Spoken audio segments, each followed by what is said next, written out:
Gassisar is a lake which is made by the king Gassi of Jaisalmer 650 years ago with the help of the people. Who is Al-Biruni? What did he write about the skills of making lakes? Al-Biruni was a traveler who came to visit India from Uzbekistan.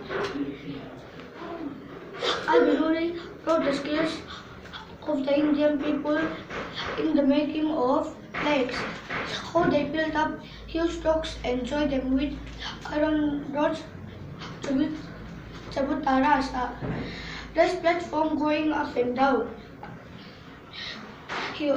He also wished that his countrymen would see them.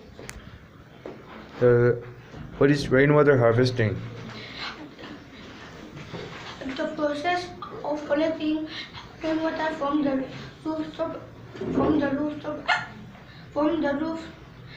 rooftops and directing into an appropriate location and storing it for future uses are called rainwater harvesting. Then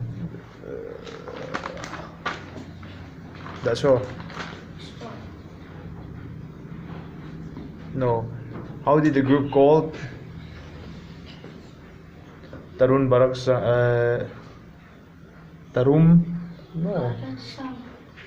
Sangh help Darki Mai? A group called Tarun Bharat Sangh used to rebuild